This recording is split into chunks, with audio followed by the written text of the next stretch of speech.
as an introduction, I believe most of us in our clinic, either in the general orthopedic clinics or foot ankle clinics, have experienced the patients complaining heel pain. The prevalence of heel pain is considered 1 in 10 people, and also this is related to thickening and degenerative tissue. But when we try to understand what the specific cause the heel pain, including the plantar fasciitis, is having multifactorial origin. And also with no one single treatment strategy or panacea, so we have to consider many aspects, including the peripheral nerve injury or the nociceptive pathology and so on. So that's why I would like to emphasize that understanding the pathophysiology is important. This is the differential diagnosis for the heel pain and the plantar fasciitis. As you can see here, ruptured plantar fascia, sciatica, fat pad atrophy, arthritis, you name it, bursitis, and related. So when some patients usually ask us, is their problems is related to some metabolic problem or some rheumatism, we can assure them that the problem is not related to some systemic problem, but specifically it's related to degenerative irritation at the insertion of the plantar fascia, as you can see here, on the medial process of the calcaneal tuberosity. So this problem is thought to have a mechanical origin by a mechanical overload and excessive strain, usually during walking. Plantar fasciitis can be correlated with some fractures divided into intrinsic and extrinsic fractures. Intrinsic fractures including advanced age, abnormal foot posture, some foot deformities such as a flat foot or a cavovarus foot, and then increased BMI that understandably will put extra stress to the foot, and also a heel pad characteristic, Neckel-Lintang, and tight Achilles tendon, in which I will explain to you later. And also the extrinsic fractures really important. For example, poor footwear, daily activity, the trauma to the foot, and also the surface. Conservative treatment, including as general consideration for non-operative treatment, the mainstay is including sufficient foot rest and NSAID. And also, because the problem is related to the biomechanical excessive strain, so we need a focused stretching, not only how to alleviate the pain at the acute phase, but also we have to do the stretching in order to prevent the similar problem to be happen in the future. So this is how I ask my patient to do, with the standing and against the wall and lowering the body and the contralateral knee to be flexed, and then with the affected leg to be put backward to stretch not only the plantar fascia but also the Achilles tendon or the gastrosoleus complex. With the focus stretching, we can do the stretch and relieve the strain on the plantar fascia. Other than the procedure of the stretching, we can also use daily stuff such as tennis ball or the bamboo device. It's commonly found in Asia, so we can ask the patient to use this stuff for stretching. Orthosis can also be beneficial.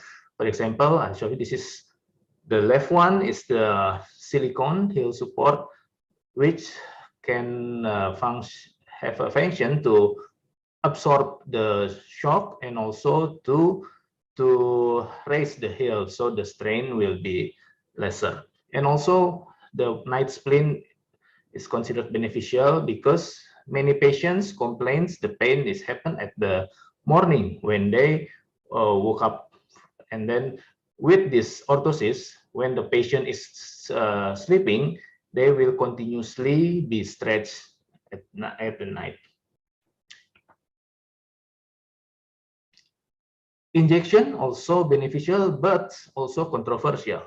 There's many type of injection, including corticosteroid, PRP, or hyaluronic.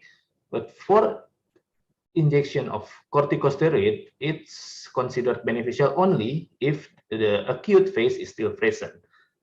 Usually lesser than 3 months, no longer than 3 months, because after 3 months, then no more inflammation, no more itis, but it's will fall into the plantar fasciopathy that probably not will be beneficial enough if we inject the corticosteroid.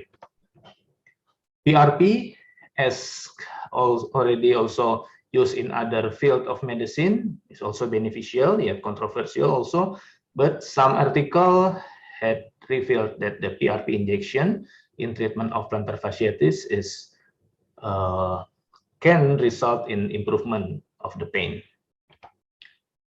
And also, when I said about the after 3 months, the corticosteroid is not beneficial, we can use the hyaluronic acid for plantar fasciopathy because the chronic conditions is resembling some osteoarthritis. So that's why, despite it is still controversial, the hyaluronic acid can resulting in good result in some osteoarthritis. So we can apply also the hyaluronic acid in plantar fasciopathy, especially in the chronic condition. This is how I do the injections.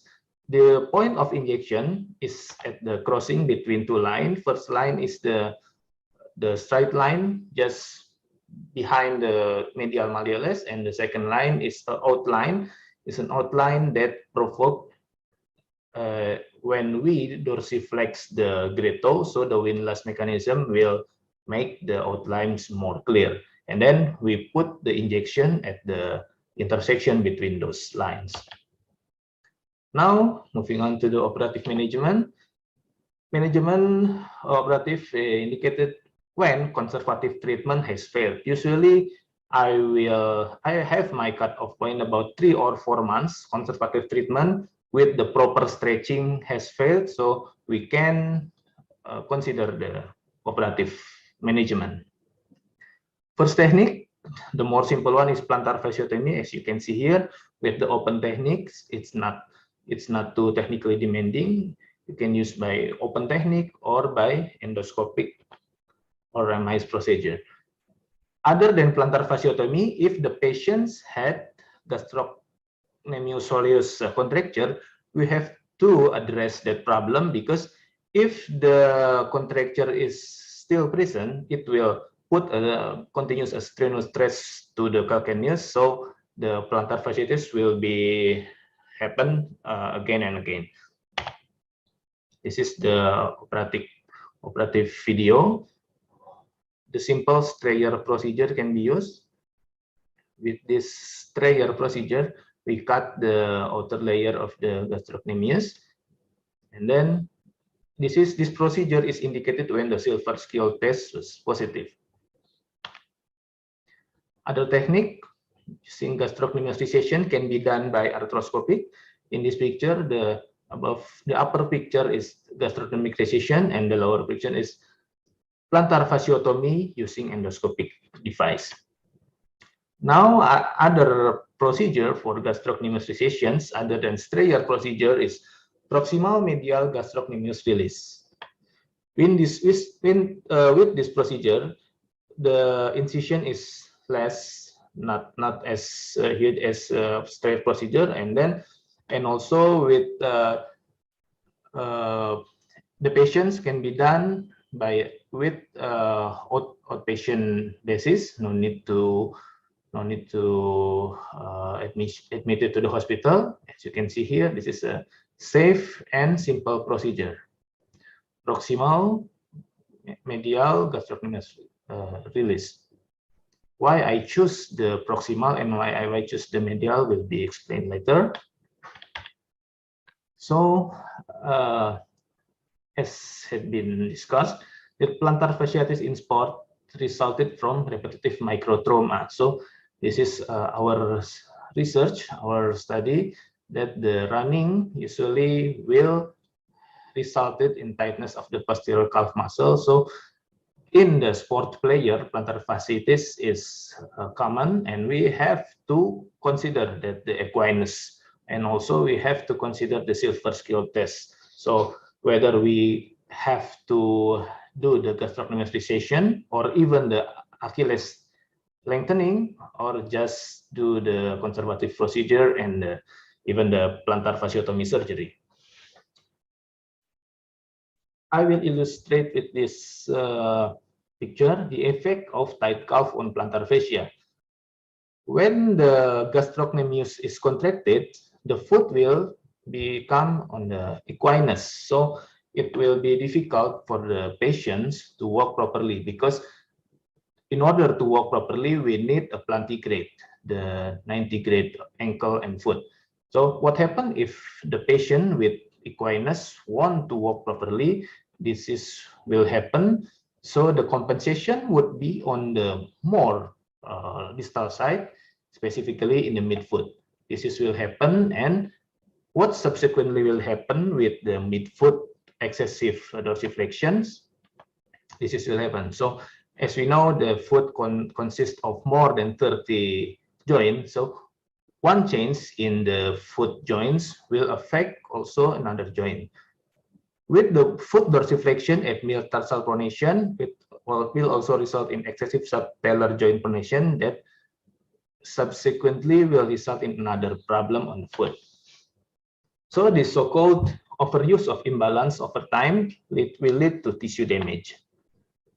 About the PMGR, or proximal medial gastrocnemius release, originally this technique include both medial and lateral head, as introduced by Silversfield about 1 century ago. But later, the development introduced by Baruch, the surgery is enough if we just cut the medial head only. It's divided into two techniques as well. One technique is cut all the medial head, and another technique is also just cut the white fibers only. No need to cut the full thickness. But both techniques is already published in literature. This is about the comparison between gastrocnemius fixation versus plantar fasciotomy. The clinical outcome is similar, but with the much lesser complication of the PMGR compared with plantar fasciotomy. This is why I choose the proximal and why I choose the medial side. Why I choose the proximal release is because the distal section leads to an interruption of the muscle, and it is first the problem is the aesthetic problem, and also the release is some kind of unpredictable, because if we cut the Achilles at the distal part, usually it will result in weakness of the plantar flexor. Medial head is known as a strong tendon, about 2.4 times thicker than lateral head. So the preponderance of the tension of the gastrococcygiosis complex is on medial side. Maybe in some case we need also cut the lateral side, but the literature said that just cutting the medial head is enough. Is as efficient as both release. And also, of course, it will be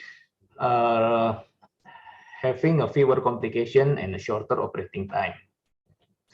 So as a summary, other than considering is our treatment sufficient or not, we have to check first, is there any differential diagnosis? Because many of the patients come to our hospitals referred with plantar fasciitis. Actually, when we do the examinations, that's not the plantar fasciitis. For example, you can see here, I have marked some point of tenderness.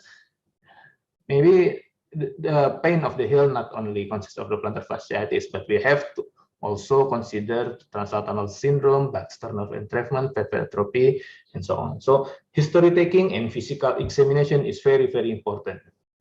And in many patients, imaging is rarely needed. Clinical examination is enough to establish the diagnosis. So the diagnosis and correction of biomechanical fractures should be a mainstay of treatment. So treatment of plantar fasciitis is largely non-operative. Yeah, many of my patients, I just order stretching about 2 or 3 months and the symptoms is subside. And also we have to sure that is there any tight or short gastrocnemius, but because if the gastrosoleus complex shortening is not addressed, it will be a continuing source of the pain that refractory. And of all the techniques of refractory plantar fasciitis, I recommend the isolated PMGR as a simple and reliable procedure for the plantar fasciitis patients. Thank you.